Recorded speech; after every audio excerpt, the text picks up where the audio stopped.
Welcome back to the Belonging Place, where we are focusing on connection and community and belonging. And I'm very excited to have one of my friends and just an awesome person on here. Welcome, Mitch. Thank you. Mitch Whiting. Okay. Thank you. So we're just going to jump in. So for people who don't know you, I want you to tell me about you, maybe like an elevator pitch style, because there's a lot about you and we're going to talk a lot about you, but like, introduce yourself to us. Yeah, I'm Mitch Whiting.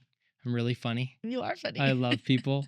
I'm passionate. I'm curious. I'm lovely. I'm awesome. And I say that as an intro that most people would never say. Totally. Because love it. Instead of what I do, which I'm sure will come up and stuff, it's really about who we are that matters most. Who you are is more important than what you accomplish. Oh, amen. And so that's who I am. And, the important thing about what might be viewed as bragging about yourself is that we can say who we are and know who we are without comparing ourselves to others. Totally. And that's why I can say, like, I'm so funny, I'm so handsome, I'm so awesome, because I'm not saying I'm more or less than anybody else. And I know that that's how God views me. And it feels good to know who you are. Yeah. Most people, I have to ask them the second question. I have to say, who are you without what you have and what you do? You've already done that. But let me ask you that anyway. When we strip away, you said some of the things, but when we strip away, and I would even say, Mitch, some of the most important things to you, which would be your family. And but when we take away all the things you've accomplished and all the things you've produced and all the things you have, what do you feel like is left? Power and love and peace. That's really, and I'm reading Lord of the Rings. I read The Hobbit. Love it. I read The Hobbit with my 6-year-old. Okay. And then now I'm in the second book, The Two Towers. And there's this part, it actually might have been in Fellowship of the Ring for you nerds out there that care. There's this guy whose name is, oh my gosh, what's his name? Old Tom Bombadil. And he has this lady Goldberry who's like his lover. And he is this wise man who's existed since the beginning of time, before the first acorn was existed. That's how they describe him. And he's so powerful. And Frodo Baggins is asking Lady Goldberry, do you mind if I ask, who is Tom Bombadil? And she says, he is. And he's like, and what do you mean? Tell me more. And she said, he is as you have seen him. And I think about this, like, what if I stripped the millions of people that read my content, or the follower count, or the title, or the money, or coaching clients, or, the international retreats I've done, and all the things that we often lead with, so that people will be like, oh, he has authority. I want to listen to him. You matter. Yeah. And even the things like, I have 3 beautiful children and I'm married, like, all of that is also not me. Totally. Those are other people. And so what this concept from this book that I picked out of, and I'm sure it was, is what if nobody ever knew a single thing about me, and all they did was meet me, and after they leave, they say, do you mind me asking, who is Mitch Whiting? Like, that was such an amazing experience. Who is that guy? Because that means they don't know anything about me, but they know how they felt around me. Totally. And so to be who you are, for people to see you as you are, means that every relationship and conversation means you show up fully as who you really are, with love and peace and power. And I love this. I was just on a humanitarian trip in Jamaica, and we were doing some service in a school that had been impacted by a hurricane, Melissa, that just came and demolished. And one of the Jamaican girls, young, she was probably 5 or 6. We were helping a blind woman take bags of sand up to create cement, like up a hill. We had formed this like sand brigade, like a bucket brigade. Anyway, one of the girls that was there, her name was Kylee, the same name as me. Wow. At one point, she came up and she like grabbed my face and she's like, you are me. Oh, and wow. And I was like, what do you mean? She's like, I'm Kylee and you're Kylee. And it was like, you are me. And I was like, yes.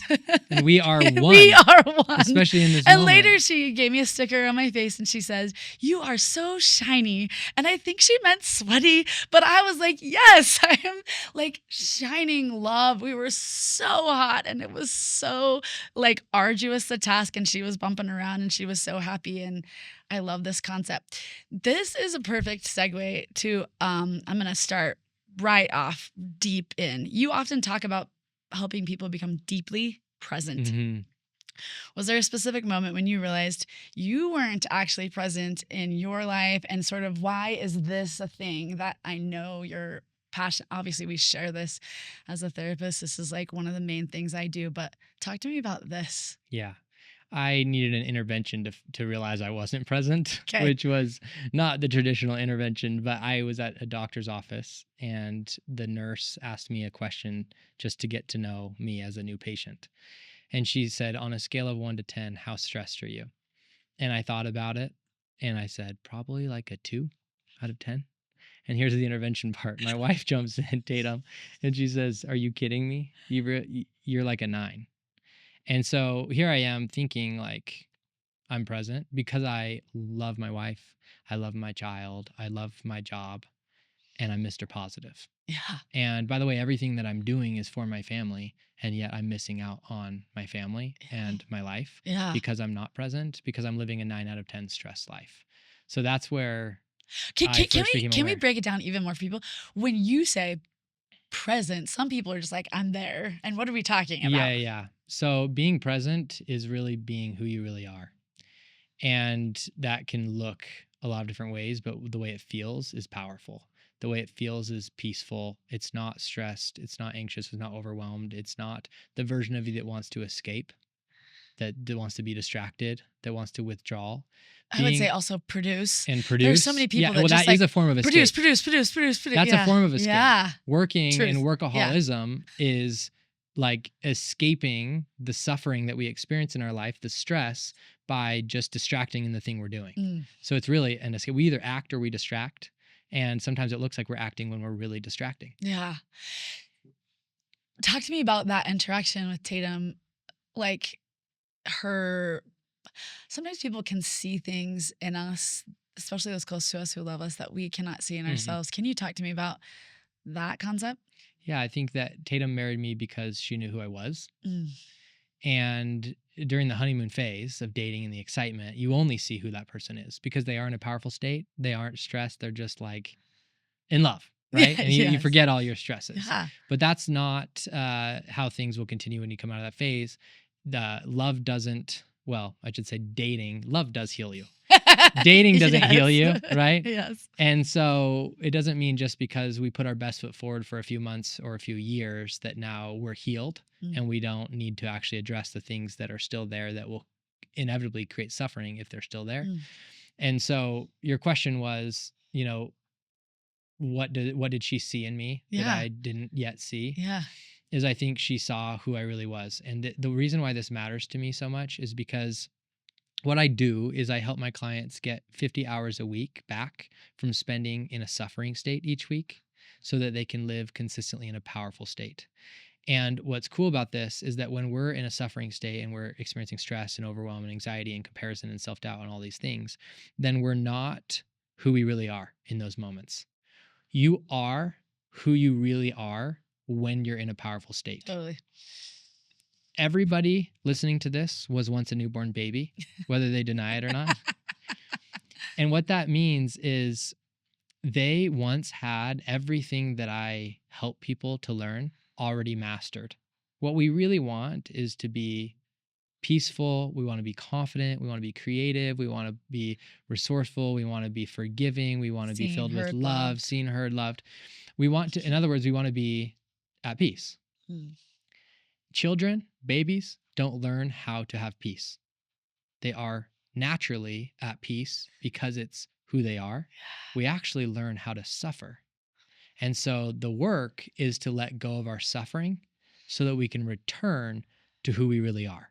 And Michelangelo made this really clear when he talked about his statue, the David, where he said, I didn't sculpt David. He was already in there, He right? took everything away that wasn't David. I love this. And that's the work, is to let go of everything that's not you, which is the time you spend in a suffering state, so you can not learn how to be powerful, but just return to your natural state of power. I love this.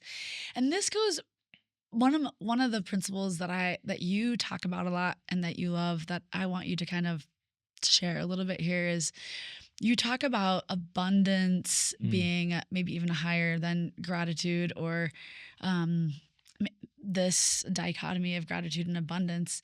Can you talk to me a little bit about that? Yeah. I'm curious about this about you. Yeah. When I was in that doctor's office, I answered 2 out of 10 because at that time of my life, I was really interested in a quote from Epicurus, which is an ancient Stoic, who said, "Remember that what you have now was once among the things you only hoped for." So I was thinking, Love this. from a place of shame, I should just be grateful for everything I have, and that should be enough, right? Because it's a miracle, everything that I have, and I should just be grateful for it. And I didn't know it was okay to want more. And when I'm going through this experience a few weeks later, after realizing that I'm spending a 9 out of 10 stress life, that's how I'm living my life, what this means about me is that I'm missing out on the key moments of my life. And I start to realize how I let the guilt come in, of how guilty I feel for giving my family what's left of me instead of the best of me. And I'm really frustrated at this point, actually. I'm really frustrated that God and family and friends and health and hobbies are my top priorities, but work remains my number one priority in practice. And I also experience this really weird thing where I feel like I'm not as far along as I should be, while simultaneously feeling like an imposter for being as far along as I am. Yeah. It's That's so that's bizarre. a relatable feeling. Yes. Yeah. And so what I'm wanting is to be at peace in who I really am. And remind me of your question. I want to nail Just the question like here. you talk Abundance versus gratitude. Yeah. And so what I'm experiencing in this moment is realizing that it's okay to want more. Yeah. And I'm talking to my mentor, and he says, "Listen, you're Mitch Whiting. You love people like I've never seen before. You're a high achiever. You're a leader. You're this and you're that. But do you realize you view yourself as a wounded bird?" And I didn't see that until that moment, and until my wife intervened, because I was relying on positivity as an escape from truly healing. And I was silver lining everything, like I should just be grateful. From the outside looking in, everything looks great. And so gratitude, this sounds weird, but gratitude was getting in my way. Yeah. This is why I want to talk about this, because we often, people, leaders, everybody's like, gratitude. And I do believe that not enough people are grateful for what they already have, but yes. And in its purest form, gratitude is nothing but beautiful. Yes. It's the gratitude with the shame that we also experience, which is I should just be grateful for everything I have. Yes. But what abundance has done for me, abundance is to be grateful. It actually isn't the antithesis to gratitude. Which we often think. If I want more, but I have more than others, then I don't have enough. Then, like, am I selfish? Am I prideful? Am I... Yes, and that's not true. What is true is that abundance is to be grateful for everything you have, while having your arms wide open for everything that God still has for you. Yeah. I want to ask you something in this space, because one of the things that I've experienced deeply is this, in the same space of gratitude and abundance, is that often people will, they will not be able to grieve in that space because of gratitude. So I want to talk a little bit about grief and gratitude, because sometimes we have to say, I'll just use me as an example. We have to say, like, so there's some things in my life that I'm pretty open about that I would love to have. I would love to be married. I would love to have my own kids. That window has closed, but like, maybe I'll be a stepmom. But in this process of this, for myself and for others who couldn't really hold my pain or my grief, it was sort of like, but you do this, and you do this, and you're doing all this good, and you have all, you've been an adolescent therapist. And it's super interesting that, like, it was always interesting to me that people were, I don't know if it's fear or we just have pain averse. I think we're pain averse as people. We can't sort of sit with people in their pain to say, like, yes, I am doing those things, and I still I want this. I also want want more. things, and I want to feel safe, and I want to be around with people that are okay with the fact that like I'm going to actively grieve that alongside this idea of grief and gratitude and abundance and how they play this. To me it's like a dance, but yeah, have you thought about this idea? Can you talk to me a little bit about where grief comes in there in that process? And Yeah, I think grief is one of the emotions that we do this with. And there's many emotions. We do it yeah, with anger too. Like yeah. you shouldn't feel angry. And like we just treat emotions as Push, bad. push, push. Push, Yes, push, push. yes. And the reality is there's two emotional states that we're in at any given time. There's a powerful state and a suffering state. And if we just cut to the chase and simplify the way they're defined, what they're not is powerful state is not just feelings that feel good. And suffering state is not just feelings Does that it feel feel bad? bad. It's a powerful state is an emotion that feels useful, and a suffering state is an emotion that doesn't feel useful. And each of us have an emotional compass within us. I've coached people in 9 different countries, all over the world, and every single person, whether they're religious or non-religious, whether they grew up with a lot of money or in poverty, whether they're from whatever, it doesn't matter their background. Every single person I've ever met has this emotional compass that just has a knowing that when they will feel their emotion fully, which only takes 90 seconds, an emotion only passes through your body for 90 seconds. You can, so cool. Anybody can do it for 90 seconds. You can fully feel your emotion in 90 seconds. And if you'll do that and you'll ask yourself, does this feel useful or not useful? It will reveal so much to you. And so that is grief. The purpose, the God-given purpose of grief is to help you. It's sadness based on loss. Yeah. And it's helping you to connect. Mm. It drives you to connect. That's the solution to grief is connection. Whereas anger, it helps you to recognize and correct injustice. Whereas fear, that also doesn't feel good. Notice all 3 of these emotions don't feel good. And so people want to push them away because Yeah. they're focused on positive and negative emotion rather than experiencing the full range of emotions that we call the human experience. Yeah. And so fear is to help us to protect ourselves, recognize and protect ourselves from danger. None of these feel good. And yet, if they're useful, they're based in something that's true. But when our emotions are not useful, it's based in something that's not true, because the one cause of suffering, emotional suffering in our life, is believing something that's not true, Yeah. is believing lies. So I would say that you would feel both gratitude and the grief. Grief, you would allow yourself to recognize the loss, which will fuel you to connect, which would keep you to keep dating Yeah. instead of give up on it, to hope for children that are stepchildren, to keep ministering to children in your therapy work with adolescent kids, and to still want that connection Yeah. without giving up on it, right? Totally. While still being grateful for the kids that you've helped, for Totally. everything you have in your life. It's not one of the and like part of me wants to say to those who are listening, like, what a powerful presence you can be on the receiving end of somebody who's feeling those feelings Mhm. fully, right? Because we have such a tendency to, yeah, I've said it, kind of be pain averse. Those feelings that you talked about also, when you're in a space with somebody, like your response to those feelings can change someone's life, right? For Oh, the of good or the course. bad. Like your ability to sit with them in that or feel that in that or just be present in that rather than trying to problem solve that or even your own stuff getting in the way of it. I truly believe what you said. I want to come back and repeat it that like I think particularly grief because it's a topic that I talk about a lot. It can be such a source of connection, Mhm. right? If you just let someone do exactly what you said. I love that. Just to Feel the feel it feelings. fully. Yes. Okay.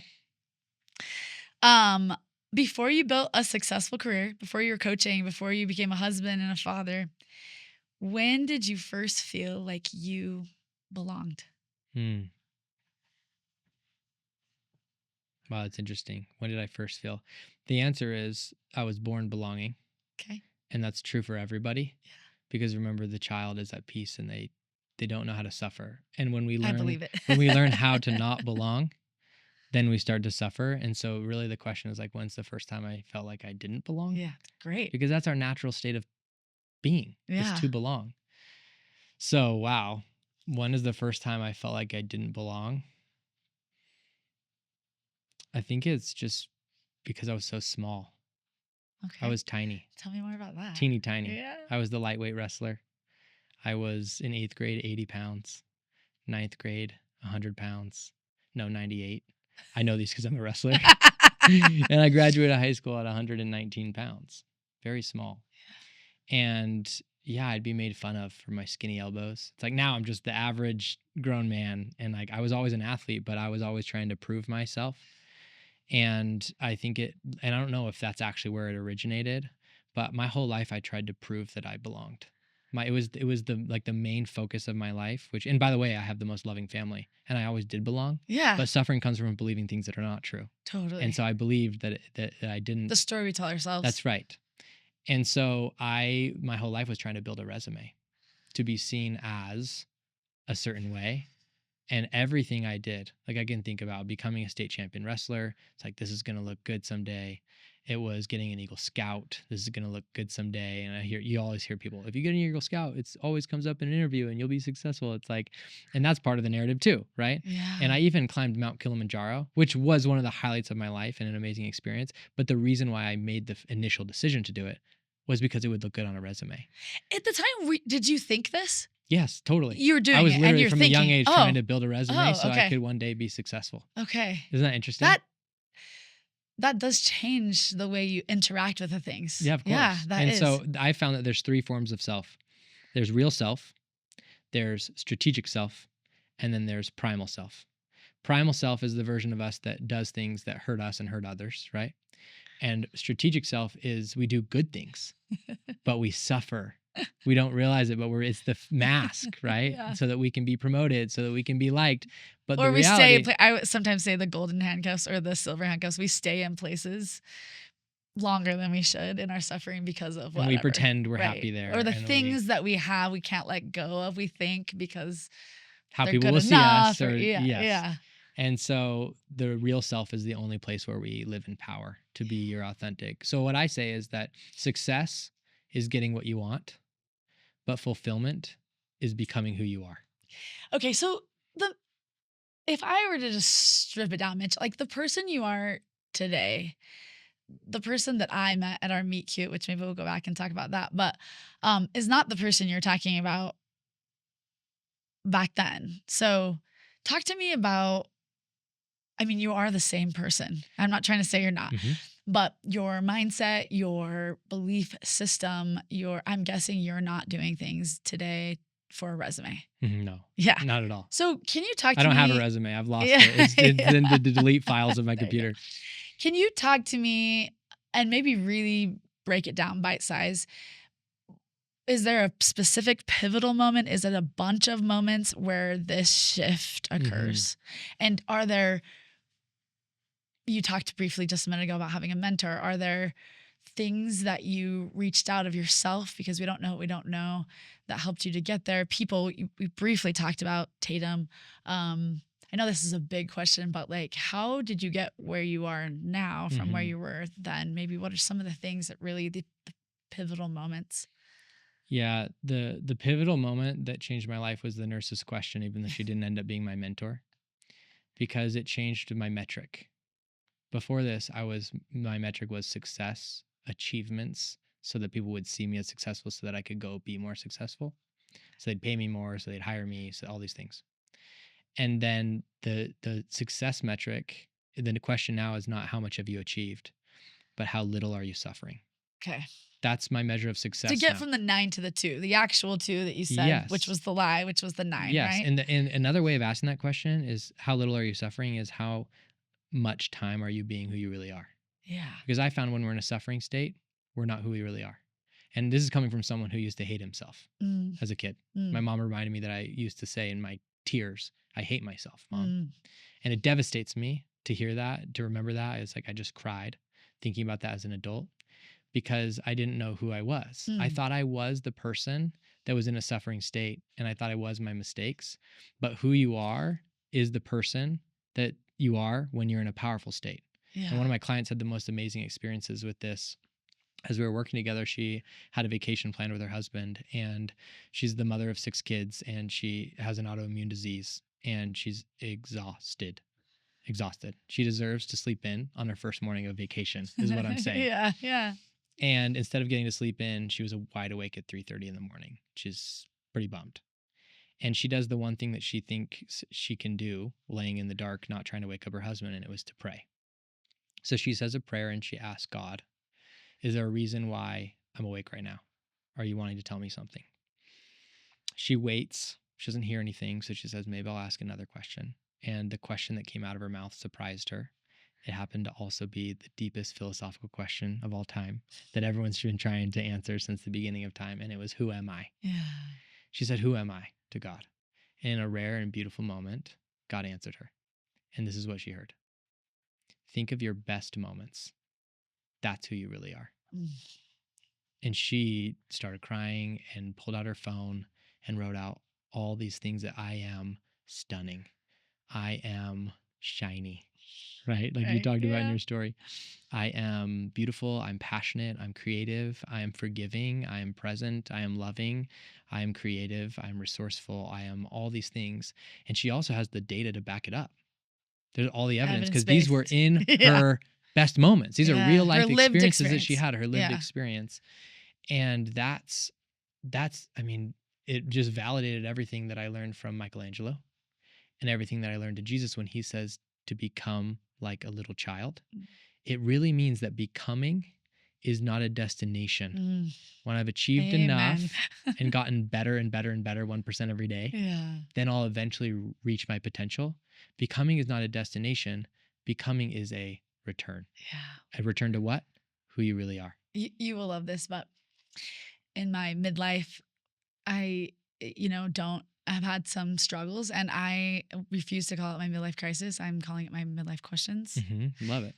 This is obviously a reframe, but I just choose to not be like that. The point that many people get in their lives where they're like, okay, do I need to change, or is this what I want to be? Is this the same path that I want to be on, or do I want to do? Is a crisis, right? I think it's an opportunity. I think it's awakening. I think it's a chance to be present, to wonder about like what we have done, what you want to do. Do I want to be doing the same thing I want to be doing, activating your faith, many things like this. But like just the fact that we have this phrase, like your midlife crisis, or just because like we have these terms that sort of negate our real lived experience of having questions, or this beautiful example that you just talked about of we're often so negative. We're often so hard on ourselves. We often see what we don't have, or we often compare ourselves up instead of across, or to our own selves, right? The best comparison, I think, is to your own self about what you want and where you are, and how you want to get there. And I'm curious about, was there any, besides the nurse that asked the question, like, about your stress level, was there any other moments in that sort of helped shift? There's lots. You said, is it one or is it many? And the answer is many. Yeah. Because when I was 10 years old, my dad would pay me to read self-help books. Okay. So for 20 years, I have this obsession. He didn't pay me for long because I just... You were ferocious. Yeah. He's like, right. Okay, you've out. There goes my retirement. No. And so there's 2 decades of obsession with self-help. My grandpa and great-grandpa worked with Dale Carnegie. Like, it's just self-help's always been there. And I also have been a lifetime pursuer of truth, religiously and spiritually. So it's like I love God. I'm always studying scripture. And so I have all these truths in the gospel as well as self-help, and I'm still living a 9 out of 10 stress life. I'm like, what is wrong with me? Right? So I think something's wrong with me. I must be broken. And then I realized that something must be wrong with self-help, because I'm like, self-help is temporary. It doesn't deliver these outcomes. Every time I read the book, listen to the podcast, get out of a cold plunge, do a powered stance, jump up and down like a monkey and clap my hands, I feel good. Yeah. But it's temporary and it's useful. And I realized the name is actually perfect. Self-help. Yeah. It's helpful. Yeah. But what I wanted was self-transformation. Yes. I wanted transformation. And so I dove into so many resources, and I invested a lot of money in a lot of different things. There was digital courses, there were masterminds, there were conferences that I went to. And some of the stuff was useful. Some of it was like, I'm out of here. Literally. I like just bounced. I paid a lot of money for some things. And then 3 months later, I was like, I'm out. This is not serving me. Because it's not actually the full truth. And what I was able to do, I feel like God has given me the ability to discern truth. and to see what works from this person's framework or whatever you want to say, methodology, and what isn't actually helpful. Yeah. And what is and isn't from this and isn't from this. And all of a sudden learning principles of psychology and philosophy from self-help all growing up, but also spiritual truth all growing up, but then also starting to tap into some of this neuroscience stuff. Love it. It was like this cherry on top, this final ingredient that I needed to start having real, lasting, and permanent change. And that's where I started rewiring beliefs that were causing my suffering that I had picked up before the age of 7 years old, because the majority of our beliefs are formed from age 0, meaning in the womb, to 7 years old. That's how early we develop these beliefs. And when I rewired them, in other words, self-help being temporarily motivating, self-transformation being permanently transformative, it's the difference between reframing your thoughts and rewiring your brain. I start rewiring my brain for permanent change to the point where the same stuff I used to work through like every day, which was that I'm not good enough, I'm too small, I'm not capable because I was so skinny and little. All of a sudden, I think, or from that, I want to be like someone else. I want to be this jacked, muscular guy, or, whatever it is. Yeah. I now can have those thoughts come up, and then my brain is like, I can't believe we believed that for so long. That's ridiculous, Yeah. right? And what it's done for me recently is I always wanted to be jacked. I'm admitting this. I always wanted to be. I think everybody this- has their thing, right? Yeah, this muscular dude. And I believed I have been running for the last 5 years consistently. It took 10 years of Where are suffering. you running from? I'm just kidding. Yeah, I love it. Not a bear, as everybody always says. I only run when there's a bear. No. And what's funny about this is that I had been running for 5 years. I have, I don't know, at least 10 different pairs of running shoes in my house. I like pour scoops of electrolytes in my drink every day. I'm having like all these gels and carbs and all these things that I'm eating. And I don't believe I'm a runner. It's been 5 years of this. I'm doing everything runners do. Because and I think there's I'm a not belief a runner. of like, what? I haven't run a marathon, The or I reason why haven't is done because no, and I've even run an ultra marathon. Okay, I was gonna like, say, relay yeah. at this point. It's weird, Okay. right? You were a runner the second you ran. Yeah, and it's really a big part of who I am. Like, not to attach myself to that identity, because it's also not who I am. It's also just a label. But running with my specific body type and my gifts and my heart and my lungs and my stride and everything about running that some people dream of having is actually something I have, but I'm unaware of it. And this is why, is because I was a wrestler. I was a wrestler because my dad was a wrestler, and I wanted to be like my dad. And it was great. And it sucked because nobody loves wrestling. You have a love-hate relationship with wrestling. It's hard. And so my senior year, or my junior year, there was an extra tournament, a bonus tournament after the season. And I'm so burned out. Remember, I'm like a 115-pound kid who sweats off 6 pounds of sweat every practice. Jeez. It's brutal. I'm tiny, and it's hard, and it's exhausting. And so I'm done. When the season's done, I'm done. Because every year I wanted to quit, but my dad said, we don't quit until after the season because you committed to do this, so we finish what we start. Great lesson. Somehow I'd forget that over the summer, and I'd start another season. And I'd want to quit, and then I couldn't. And so I kept wrestling for years. And what ended up happening is my coach said, I have another tournament that I want you to wrestle in. And I'm thinking, heck no, there's not a chance. But I don't have the courage to stand up to my wrestling coach. And so I go to the cross country coach and say, hey, I want to be on your team. I joined an entire sport. So you didn't have to and season to avoid 2 days of wrestling. And I was a runner. So now I'm running in cross country and track, and I'm having a lot of fun. But now the story is I'm a wrestler who ran away from wrestling. Got it. I don't belong here. I'm a wrestler who's just running with runners because I really am supposed to be over there, but I escaped. And now, last week I ran 70 miles, which is an average like 11 and a half miles every day. Wild. It's wild because I embraced that I am a runner and that God's given me some gifts, and I don't have to bury them. I don't have to hide from them by believing that I don't belong here, and I belong in this community. And I now can see that I have 10 pairs of shoes and laugh. So I'm like, I'm a runner this whole time. It is so funny. Yeah. And I'm going to qualify for Boston in November. Not that I'm entitled to it, but I'm going to attempt, and I'm in shape to do it. So great. Miraculous. I've been there. My dad ran the Boston Marathon in my lifetime. So amazing. So it is amazing. It's amazing. I cried my eyes. Everybody that was there has a story. Yes. And what's cool, and that's what I want to say, is that some of these things are sexy. Like, it's really cool to be in shape. It's really cool to be able to perform and qualify in something that's so rare. But it's not about the accomplishment. Yeah. It's about who I'm becoming in the process. And that's the we could just whole, end the podcast there because the that's end. my thesis. See you later. No, just kidding. Yeah. That's the thesis, I guess, that every person that I have on here that I want the audience to learn, right? Just what you said. It's not about the end goal, though those are fun. And for many people, that's what helps you do the becoming, is sort of to have a goal in mind or accomplishment. But it's like the whole becoming process. I'll never forget. I think her name is Josie, but there was you know how there's like on TikTok or Instagram, there's like famous songs that go around or people that are talking, and it went viral, and she was basically talking about weight. She was like, in essence, said, none of your friends that are sitting in the restaurant laughing and eating food are thinking about the size of your pants. And on and on and on. And it was this basically like, hey, people don't love you and they're not with you because you're skinny. Yes. Or because you're jacked. Yes. Or totally. because you've run a marathon or wrote a book, or like, these are not the things when they're sitting across from you creating memories, or, you know, what I call building the kingdom. These are not the things that people are thinking about. They do not care about what you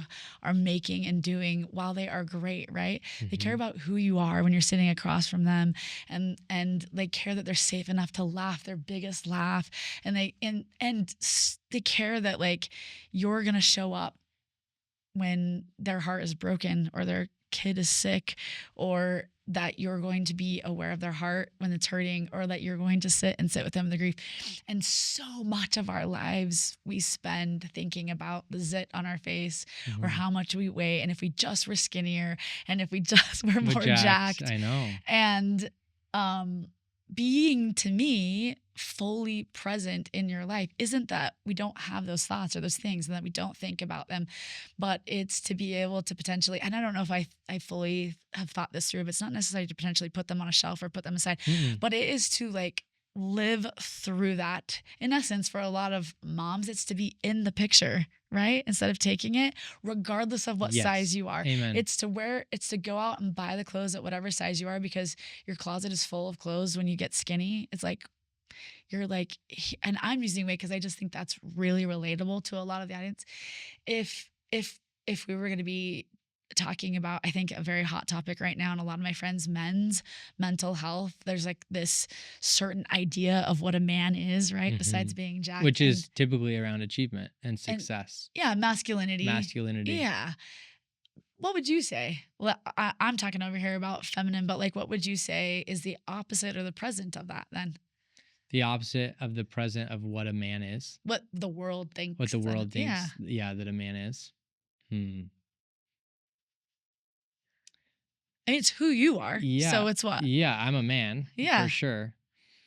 I think that regardless if you're a man or a woman, like, the power is becoming who you are. In other words, to get rid of the suffering so that you reveal the David statue within, and nobody can tell you what that looks like or how to be. It just is when you're in a powerful state, and it's the highest, most powerful, most selfless, most loving version of you. And so some people, like, they have this idea, like, the world will teach you to decide who you want to be. So the risk here is like, okay, I tell people what a man is. Then they're like, okay, I'm going to decide to become those attributes. Yeah. And now I'm going to work to become better so that then I can be the fullness of a man. Yeah. But because becoming is not a destination, it's a return. The question would be, where am I suffering in my life? What emotions do I feel that don't feel useful? And then how can I heal from those so that my true self, which is, if you're a man, is masculine, if you're a woman, is feminine in the most beautiful ways, when you just reveal who you really are and be that full time. Yeah. And it's like, for so many listeners, like, I could say blink twice if you do want to be successful, right? If you do want to achieve still, instead of just abandoning and putting on the shelf, like, well, I'm just going to be a monk in a cave in the Himalayas and I'm not going to succeed or achieve anything. I'm just going to be present, and that's success. No, there is success, and then there's true success, right? Success is getting what you want. True success is being who you really are. Yeah. And the secret of becoming is that achievement always follows. So when you're focused on achievement, that's the moment you lose the guarantee of achievement, because what happens is we often burn out, or in running we get injured because we're like trying to run fast and we're trying to grind it through and we're going to try to force and create this achievement. And if you focus on becoming the highest, most powerful version of yourself, then you show up from a place that is powerful. And from a suffering state, it's impossible to create powerfully. Yeah. But from a powerful state, we can do nothing but create powerfully. So for example, if you get 50 hours a week back every week from being in a suffering state, and now you're back, you're who you are, you've become who you are full time again, those 50 hours for 1 week, 2 weeks, 3 weeks, 4 weeks, 5 months, 5 years, compound, and you start achieving things that you never thought possible. Tatum and I have found that your dreams have dreams. Yeah. That the things that we want today, if our future self, if we could become who we really are full time, our future self would laugh at the things that we think we want today because they were so limited. It's impossible to comprehend what you're capable of from your present self. Yeah. And so the secret is to just become who you are by letting go of everything that's not you, to become the David or the child within, and then you'll know what a man really is. You'll know what a woman really is because it's you. I want to dig into that. So I studied Buddhism for about 18 months. A big tenet of Buddhism is just letting go. Letting go of attachment. Of all the things. Like, we're not just talking about your things. We're talking about the ability to let go of the people that you love the most, the ability. Identities. And then there's this, even in its best form, abundance, right? Like money to be able to give, but also money to be able to do, right? Yes. And I'm curious, as somebody who like believes in both of these very strongly. Success and becoming. This is a dichotomy, right? That like often people cannot put together, cannot reconcile. Yeah, that's a good word. Tell me a little bit about in your story, in your life, how you, I don't like the word bounce, I like the word dance, how you do this dance. And the dance is between becoming and achievement? Letting go.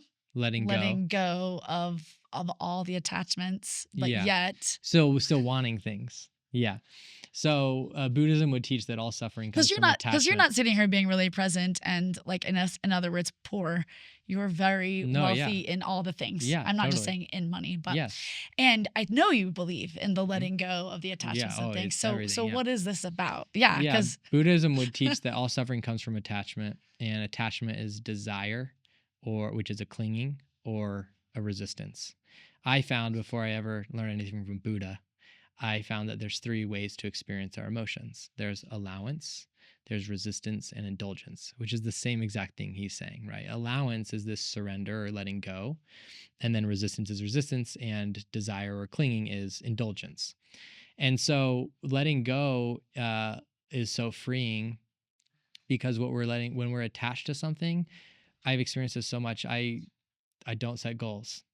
And some people would say, yeah, you do, because there's things that you want and decide that you want. But I would say that I make decisions instead of setting goals, because goals are aspirational, I found for me, and decisions are just what I'm going to go do. Yeah. And there's a difference there that's really powerful for me. And when I decide I'm going to do something like qualify for the Boston Marathon, or I'll give an example. I just ran a 4:56 mile, 4 minutes, 56 seconds. How cool is that? I'm so excited. That's awesome. And it was something that I had wanted to do since I was 16 or 17 years old, because I ran a 4:58 in high school. And I thought, I just really want to beat that as an adult, because that means I'd be in shape and healthy in the way I want to be, you know? And so I'm 33 years old and I finally do it. Well, you could say I set a goal to run a sub 5-minute mile, but I actually just decided I'm going to run a sub 5-minute mile. It's kind of the way I just talked about Boston. Like, I'm going to qualify for Boston in November. When the day came, I didn't care. The day I did my mile time trial, I didn't care at all if I actually got it. I talked to my best friend about becoming, because that's what we talk about. And we just said, this is a victory lap. Because why I really wanted to accomplish something was because of who it would help me become in the process. Healthy, consistent, like in love with the process. And spend time with my friend running. So I'm building community and all these things that are happening. And so if I made the decision that if I didn't run a sub 5 or a sub 4:58, that I would move on from it and go train for marathoning and not even care if I ever do it again for the rest of my life. Yeah. And so it's just being complete. The point of getting there was the point. Was the win was who I became in the process. Yes. And so it was just a victory lap. And then the secret of becoming is that achievement always follows. Because I was focused on becoming, I became someone who can run that fast for a mile. And I did it, and it was such a celebration, but it wasn't the time, because I know that I don't actually even care about that time because nobody else does. Who actually cares that I ran a 4:56 when, why wasn't it a 4:17? Why wasn't it a 4:32? None of the numbers matter. It literally doesn't matter to anyone, and nobody cares, right? And so I don't even care. I just care about the journey and who I became in the process. But the secret of becoming is that achievement always follows. So a phrase that I talked about with one of my clients the other day was that you can be fully committed and completely unattached. And that's the answer that I would say to your question, is to be fully committed while completely unattached to the outcome. Which, this is the question I was going to ask you next, which is wild, which is the answer. You had everything people aspire to have. Why do you think so many people, successful people, secretly feel disconnected from themselves? I mean, you just said because they're trying to like get the elusive. They're attached to that outcome. Once I get this, then I'll be happy. Jeez. And the reality I found consistently, I have a client that is making $1 million a year, working 5 to 10 hours a week, and moved his family to San Clemente, California, who had an oceanfront property. So in other words, he has freedom that we call time freedom. And time freedom is to be able to do what you want, when you want, with the people that you want. Where you want. Yeah, where you want. That's also location freedom, yeah, right? Yeah. And that's what people could also call that early retirement. Isn't that or retirement? Isn't that what we're all chasing? We want to make enough money so we don't have to work, so then we can be present, then we can be fulfilled, then we can travel the world and do all these things. And not when we're 70, right? Yes. Totally, right? Because we're tired. And that's a whole nother topic, but I just asked my grandparents what they thought about getting old, because my grandma turned 81 2 days ago and my grandpa was 85. And I asked my grandpa, we had been sitting on the couch in silence with each other, sometimes talking, but mostly just being together, and it was wonderful. I love it. My grandma's coloring books. So cute. And my grandpa's reading the paper on the iPad. And I said, Grandpa, what do you think about getting old? He busts up laughing. And I said, no, seriously, what do you think about getting old? He says, it's the pits is what it is. And Grandma doesn't even look up from her coloring book. And she says, it's definitely not the golden years. And what he said next was really cool, because he got very serious and very quiet. And I looked up at him, and he looked straight into my eyes. And he said, but I'll tell you what. He said, when you're married to someone as wonderful as I am, it's great. Oh.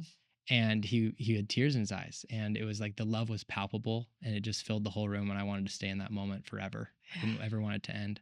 And he said, your grandma's really patient with me, aren't you, dear? And she said, oh, yes, I'm definitely patient. She said, I won't deny that. I'm very patient. Believe me, is what she said. And we were just, the moment was over, and we just cracked up and we were laughing. And what I realized is that the golden years aren't when you're old. They aren't when you're young. They aren't after succeeding, after getting a certain level of success, but they're just in any moment when you're present. Totally. That's the gold. And it's like my client who was making $1 million a year, has all these things. He shared with me on our consultation that he was spending all but 2 of his hours each week in a suffering state. So that's 110 hours. And the work was to let go of the suffering so he could be who he really was. And by the way, all of that other freedom, time freedom, becomes really amazing as a bonus. The 4:56 mile becomes amazing as a bonus instead of the thing that you accomplish. He said something really powerful. He said, I woke up to the nightmare that most people never have the luxury of waking up to, which is to get everything that I thought would make me happy and fulfilled, only to realize that performance doesn't deliver on peace. And Jim Carrey said the same thing. He said, I wish everybody could become rich and famous and get everything they ever wanted so that they could see that that is not the answer. Yeah. I remember walking around, my father served his mission in Japan, and he didn't go back until 49 years. I went with him. I always wanted to go back with him. I went back with my parents, and we were walking around Japan, and I was like, this is it. This is the golden years, whatever. I'm with my parents. My dad's back at his mission. He's talking Japanese. And it almost hurts me sometimes to be in the moment, present, and try to hold it and try to, you don't want to let it go. No, to like experience it, but also just like be like, oh my gosh, my parents are going to be gone like that. You know what I mean? I wish that more, like, there were times when we were in Jamaica that I just stopped and I looked up at the experience that we're at. And yes, Jamaica was fun and it was amazing and it was remarkable, but I just was looking up at the trees and looking up at the sky.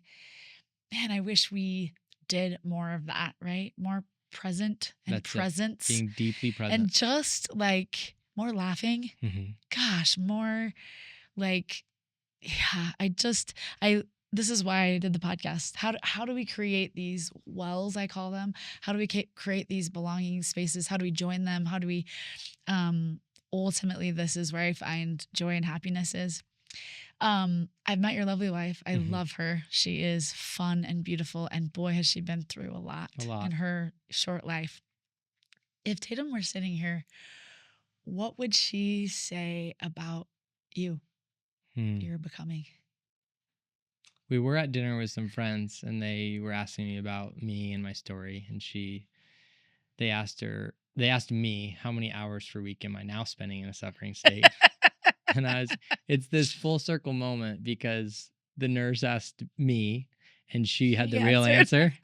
So I'm like, I'm not answering this. What do you have to say, Yeah. And I just got to listen to her say, she looks at me for validation. She's like, I don't know, probably like 30 minutes a week. And I was like, yeah, probably. That's It was just this quiet miracle. Yeah, it's just this quiet, beautiful moment where I just realized, like, this is what life is about. This is what matters, is really becoming deeply present. And I'm doing it. And what's cool is because I was afraid that I was going to wake up 27 years from now and realize I didn't fulfill my potential. But what I learned through the journey of becoming was that you can stop living with potential when you start living in your potential every moment. It's when we're in a suffering state that we're out of our potential. And it's when we're in a powerful state that we're in our potential. Potential isn't this thing in the future that someday we'll reach, because becoming is not a destination. Yeah. It's a return. And so you can be full of your potential and be filled with your potential when you are who you are in every single moment. And you don't have to wait till you're 65 or 75 to say, I finally reached my potential. Your potential was already fulfilled as a baby. Yeah. You were full of everything that Yeah. you needed to be. You were whole and you were beautiful and lovely and happy and confident and all these things. And so I think she would say that she does. She tells me, you're deeply present. And that's the thing that matters most to me. Yeah. People often ask me in my life, because I've done a bunch of things, right? I also feel exactly how you feel. I've done a bunch of things and I love the becoming of the process. There is an outcome because of it. But they're like, how did you do it? And it's funny. I think there's this idea that we have to, and I love books and I love coaches, so this is nothing against it, that we have to like go to school, or we have to do like, we have to, or we count ourselves out because we don't have the right? certificate or the degree. Yeah. Or yeah. Like, and I just early in my life was just like, if I want it, I can. Like, if I want to start a nonprofit, I can. I don't have to have a degree in that. If I want to write a book, I can. I mean, I happen to have a writing degree, so that helps. But like, this is the thing that I'm hearing you say too, that's not explicitly said, is like kind of with the either setting goals or setting intentions or setting, Stephen Covey has this begin with the end in mind. And I often think about like this also kind of as this process of like legacy. And sometimes this helps move me into my presence of like, anyway, just this idea of because what you're saying two things really all the time, right? You're talking about not living in your suffering, but you also have a lot of accomplishments. You're doing a lot of things, but it's not for the purpose of the glory. It's not for the purpose of the resume, but yeah, I like what you said about like in your becoming, the achievements follow. Can we talk about one really big obvious thing that I think might happen when people like you walk around the world and you're talking about limiting suffering and you're talking about giving people back their time and you're talking about, I mean, you seem so filled with peace and you seem so wise. And I happen to know, and I think a lot of times people just assume, well, then you must not struggle. You must not have, yes. like, hey, Mitch, like, Yes. are you just walking around like making money and giving other people money? And like, there is this thing that people sort of feel. They're Yeah. like, well, then you must Yeah, not. my friend joked about it today. I was on another podcast and he just like, I told him about the self-doubt that I had this morning, coming Yeah. on these podcasts. Yeah. And he's like, wait, Mitch has self-doubt? And I'm like, you're kidding, right? That's the whole story. That's my whole story. That's why I'm here. And so the two metrics that we talk about, changing the metrics from how much have I achieved to how little time am I spending in a suffering state. There's two metrics. There's how much time per week do I spend in a suffering state and shrinking that down, which the only way that's possible is learning to actually rewire your brain and permanently heal the thing. Otherwise, you'll still spend the same amount of time reframing over and over and over and over again. And that's exhausting and unsustainable. So then you end up suffering more because you feel shame that you're not doing it anymore and all that. But the point is that that's one metric, which how many hours am I spending in a suffering state and getting really honest. And I can say this because I wasn't honest because I said 2 out of 10. Yeah. And my wife's like, you're a 9 out of 10. Okay. So getting honest about how much time you're spending in a suffering state and shrinking that down. The other metric is what I call speed of return, which is how long does it take you? How short of a time does it take you to return from a suffering state back to your natural state of power? So that you're willing to allow the emotions break through the cause of your suffering and then rewire your brain to make that a non-issue and a thing of the past. And that's where you get your power back. You get your time back through this work two ways, which is quickly coming back in 5 minutes or 15 minutes instead of a weekend, a week, a month, or for decades. So many people that I meet are like, a 74-year-old said, I just want to feel like I did when I was 21 again. Emotionally. And I'm like, oh man, like I wish we would have met back then, even though I wasn't alive, right? Yeah. But the tools have always been here, right? The truth is truth. And so those two metrics are what I focus on. But if we peel it back, if you don't mind being a little bit vulnerable, like you have, and maybe I need to ask this first question because you said this. What do you mean suffering state? Yeah. Suffering is an emotion that doesn't feel useful. We all know it. Like, and I would have denied it at the time. Wait, I did deny it at the time. But suffering is when it doesn't feel useful, when you're not present, it's often self-doubt. It's often anxiety. It's often overwhelm or stress or feeling like you're an outsider and don't belong or not capable. It's just, we inherently know what this feeling feels like. And especially Viktor Frankl said 1 ounce of suffering fills the entire soul. So if you don't think you're suffering, you can't miss it. Yeah. It fills your entire soul. Yeah. And the opposite is freedom. Okay, so let's focus here for a second. With the freedom of time, freedom of location, freedom and freedom of mind is the actual thing that my client wanted. Yes. And that's what actually can create more success, but the success is just a bonus because it's not what you think is going to fulfill you. But in this, what most people might be saying is unachievable, or might be saying is like, okay, so you're there. So your life is perfect. And I happen to know that you have endured a lot of very hard things. Yeah. I don't know if you're willing to share some of those, or even if we need to share some of those, but this doesn't mean that hard things don't happen. Oh yeah, right? No. I tell my clients that you don't trust me when I say you don't want to change the laws of the universe, and we can't, because there's opposition in all things. You're always going to suffer. The outcome that we work towards is not getting rid of all suffering. It's spending less time in your suffering. And so I do spend less time in suffering. And as a result, my life is awesome. Like circumstantially, it's so much better. Trauma, trials, and tragedies have come, and they are coming. It's unavoidable. Life happens, and it's going to happen. But the question is, do you want it to happen to you, or do you want it to happen for you? Yeah.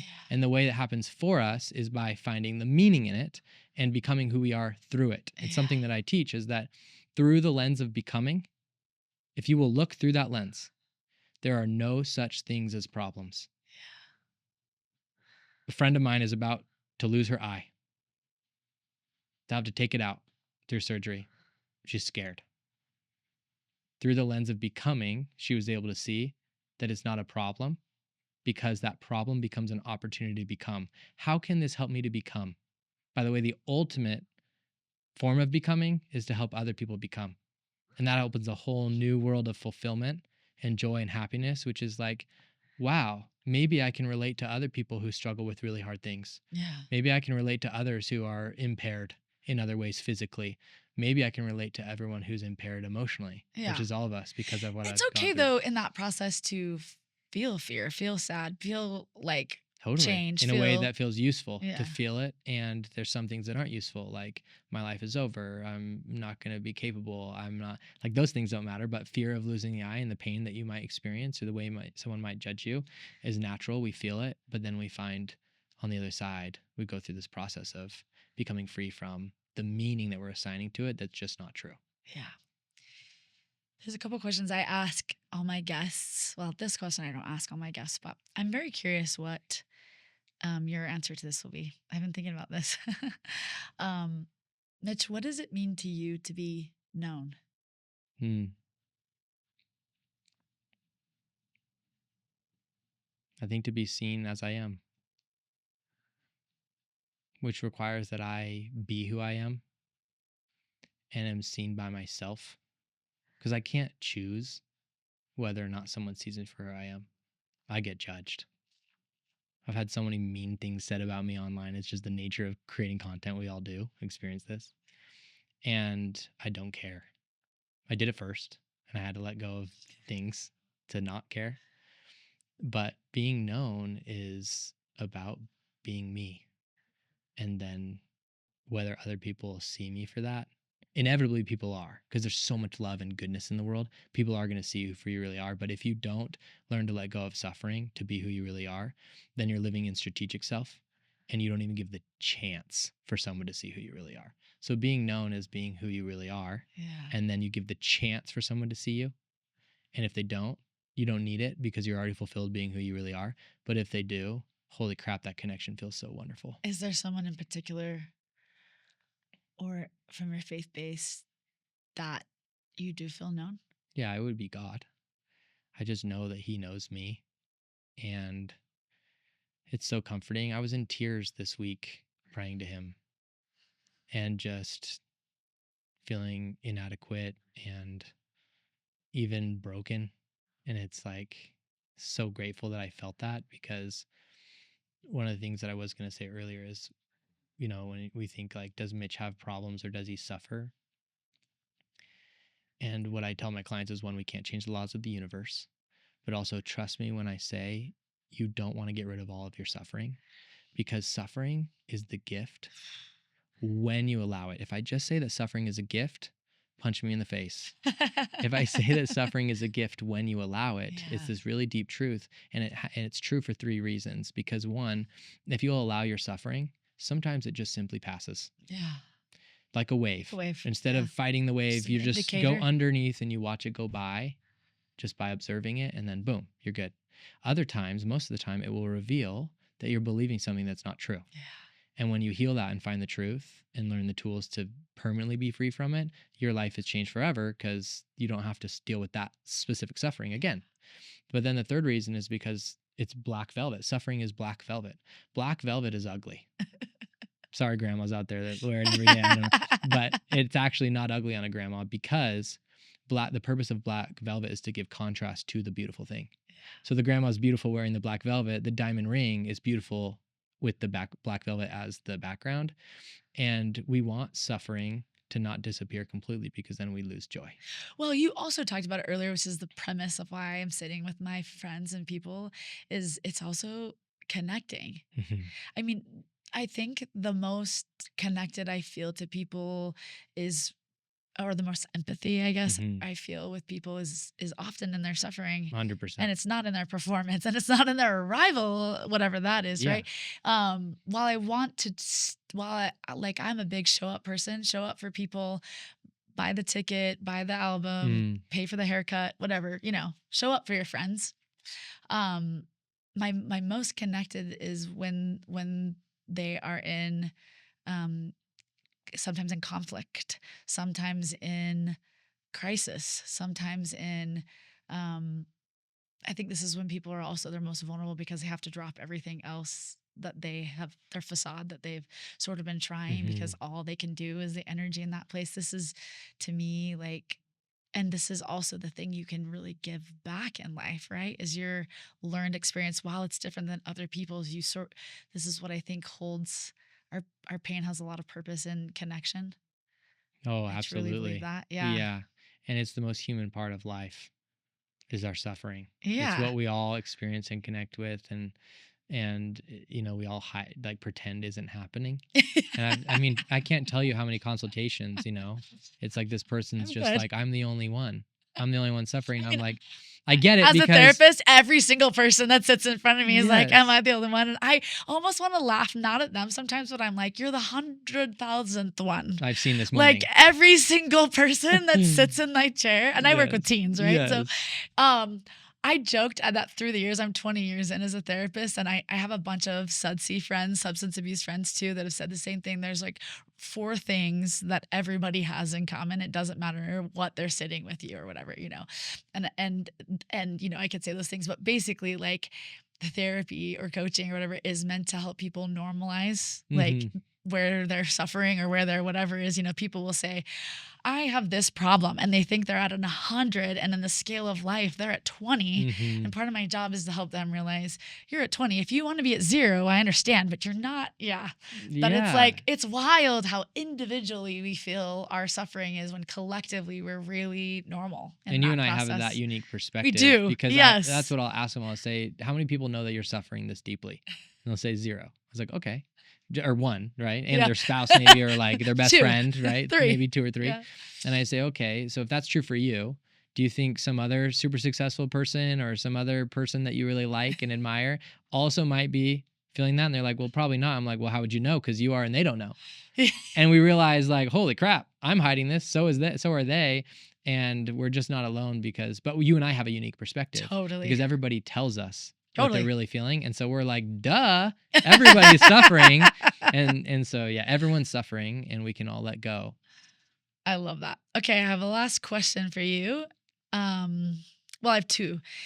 If someone's listening has built a successful life but feels lonely Hmm. inside, sort of what you talked about, what do you think they are actually looking for, or what is one thing they can do now to move into this process of what you're calling less suffering, more present living? What's Hmm. something they can do now, today? Yeah. What do they really want is the first question.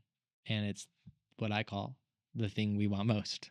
So this is what we really want, which is the ability to sit in the peace and silence of your own soul without any need for escape or distraction, so that you can have 2 things: be happy with yourself and deeply present with your family. Yeah. When you're happy with yourself and you love yourself, you don't feel alone. Because when you're in a powerful state, do you feel lonely? No. It's just when we're in a suffering state. Yeah.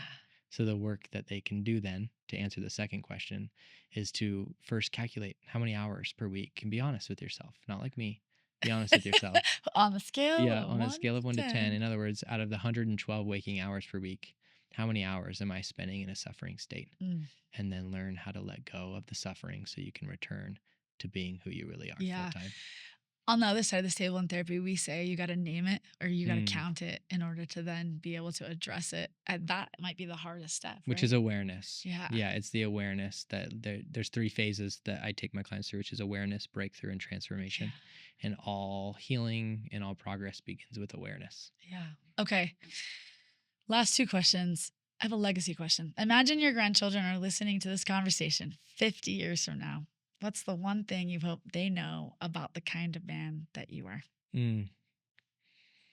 Gosh, I don't want them to know much about me. I want them to know much about themselves. I just think, like, it depends on how old they are, right? If they're little children, I just want them to know that they're amazing, but I don't have to tell them that because they already know. Yeah.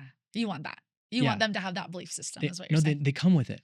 They do That's the come with whole it. that's the whole message, that little kids, if they're 1, 2, 3, 4 years old, you tell them they're amazing. They're like, I just met this sweetest little girl. She was like 6 years old, maybe 7 years old. And she was a potential client, a new man that I met and I love. And I met his daughter. And I'm like, you know who my favorite people in the world are? And they're 5 kids all together in this car. And I'm in and out talking with them. And I said, you know who's my favorite kind of people? And she said, who? And I said, kids.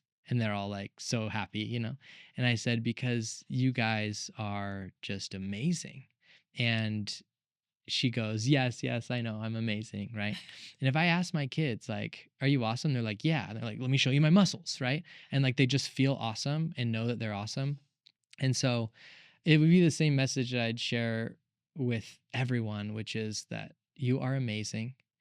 Your natural state is one of power, and you are not broken. Nothing is wrong with you because you're suffering. Yeah. In fact, suffering is a gift. And if you will allow your emotions and discover the lies that are creating your suffering, on the other side of those, you have the ability to find truth. And that truth will set you free. And when you are in a powerful state, there is nothing that you can't accomplish. It's unbelievable. You can't even comprehend what you're capable of. And you don't even have to, because if you tried, your dreams, I promise you, Your to your dreams have future dreams. self will look silly today, right? Yeah. Your dreams have dreams, and so much more is possible for you when you just be yourself and let go of the things that aren't you. Yeah. The last question, you've pretty much in all around, we've danced around it, that I ask everybody is, what does belonging mean to you? What does belonging mean? I answered it in one way of or already, which is I think you feel like you belong when you are who you are Yeah. because you are taking your place in the world. Yeah. Dr. Seuss says there's no one youer than you or something. Yeah. And it's like that you is needed. I Yeah. was trying to become like everybody else at the office. It didn't matter if it was the VP or the CEO or the intern. I would find reasons why I wasn't good enough. Mm. But then I would see what I like about them, and I try to develop those attributes and skills. And like I even like try to develop the attributes of Jesus Christ, right? Which is like patience and love, right? As two examples. Charity, yeah. And I no longer try to be patient. I never try to get better at patience. I no longer try to get better at love. I try to let go of the suffering. And when I let go of the suffering, I am patient and I am loving when I'm in a powerful Yeah, state. That yeah. it's interesting that these attributes are also often emotional states. Mm. And so it's just who you are is freaking amazing. I went from a wounded bird to a self-proclaimed freaking falcon. Okay. And that's I like, 'cause like my this. mentor was like, "Do you realize you view yourself as a wounded bird?" And I'm like, yeah, what happened to me, But now it's like I'm free and I'm flying as Mitch Whiting, and I love Mitch Whiting, and I don't want anybody to be like me. Yeah. I don't want them to try to be like me or emulate my life. I want them to be who they really are by letting go of their suffering and returning to the sweet baby that they were, which is to be passionate and energized and curious and forgiving, which are all the things that kids just do naturally. If you'll indulge me to end the podcast, I want to tell you some feelings I have about you. Yeah. Wow. That's nice. We had kind of an interesting meet cute. Unless I have this wrong, we met at a like kind of a mental health Yeah, I was conference that speaking was on a panel. yeah. Yes. And from the moment I met you, I was like, that guy, he's so present. I know that's duh because we've just talked about it, but he's so full of energy. I think Tatum was also there. Did I meet her? She Yeah, was. I met her. It was my first day of entrepreneurship full time, by the way. Yeah. I think just I left my remember that, but job I the day forgot until before. you just said it. Yes. I just loved you from the second I met you. And then we were at a Silicon after party. That was another time that I remember really being another with you. event. You were up on the stage, and then we haven't really talked about this at all, but we have this common thing that we sometimes talk about, which is our ADHD Yeah. and our love to sort of discover. And like I obviously have a huge passion about it and coaching about it, and I love your curiosity. I love you have referred a bunch of people to me. I love your desire to like in the trying to help people do less suffering. There's also building connection to people who can help them open their minds, open their hearts, I love that you have an abundance in like the people around you, that you're like, how can I make connections and how can I help connect people to people who are like-minded or that can challenge them or that can help them. I like that you're honest. You give really good critical feedback because I think this is a belief system that you have, which is that people can handle it because if it's given in love, then it'll be received in love. I love that you love hard your family, your wife, your kids. I love that you listen to the spirit and you act on it. This might be one of my favorite things about you. I often hear you say like something to the fact of like, I felt that and then I did it. I think we need more of that in the world. But mostly I love that you um are like like see people's hearts. I feel like you see people's hearts when you walk in a room and you're talking to people. I really feel like you don't, and you're in some powerful rooms, some really high important rooms, and I think your old self would be like, I don't belong in those rooms, and I think your current self is like, not only do I belong in those rooms, but I'm creating those rooms. I love that about you. I love that growth. I love that presence. I just want you to know it's seen and felt and heard, and I couldn't be more grateful for you. Holy crap. Yeah. This is so like Yeah. loving, and I just everything that you said about me, I'm thinking like what you're doing right now by sharing all these things is an emulation of the very things that you see in me, of like deeply caring about people and seeing their heart. I'm like, oh, have I ever seen this scene? Have I ever been this scene? And has anyone ever looked at my heart? And like the ability that you have to remember, which is such an important thing. If My you favorite want word, people by to, the way. is it your favorite word? Yeah. Yeah. This is tender and Yeah. special for me to say to you then, Yeah. because your ability to remember is so profound and so rare and so unique that this is my 5th out of 6 podcasts this week that I'm doing over 4 days. And by far right now, you're the one who has like remembered my life story the most, who has, I mean, you know my wife's name and you care and you love her. Love her. And like all these details, these questions were so loving. They were all like based on my actual life, and like knowing it's just like you'd think we were siblings or something. It's like, you know, all these things about my life. I'm like, holy crap. I think there's some family members that don't know as much about me as you do, because that's who you are. And it's incredible. Thank you for Yeah. remembering me and for seeing me for who I am. And I mean, You're easy to love, dude. your listeners know who you are. But you know, it's really interesting that one of the things that I learned in that room that we met was that I got the chance to speak on a panel, and I was, I think, 3rd out of 4th to speak. And we each spoke individually, and then we answered questions. And the person before me, I don't remember her name. If she hears this and she feels offended, it's okay. She can handle it. She won't. Because it's with love. Yeah. She sucked at public speaking. And what I mean by that is, if she were in a public speaking class, she would have got a lot of dings for the amount of ums that she was saying. She was literally reading from the paper the whole time. And yet, what she'll love about this, if she hears it, is that everybody in the room was sobbing, including myself. And I don't know if you remember, when I started, I was kind of like bummed that she was right before me, because I started sobbing in my own, which isn't a speaker skill, to be sobbing and not able to deliver your message. And I thought, if she was so terrible at public speaking, everybody was crying, why was that? And you said, like, I'm easy to love. And what I learned in that room was that it wasn't about the speaker. It was about the people in that room and who they were. That she couldn't mess it up, because the title of the room was Overcoming Adversity.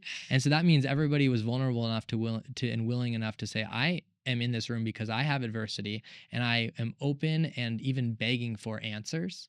And so it didn't matter who we were or what we said. They were going to love us no matter what. So is it that I'm easy to love? Maybe. Is it that you easily love? Yes, for sure. It's more about you than it is for me. And I found that to be true. Thank you.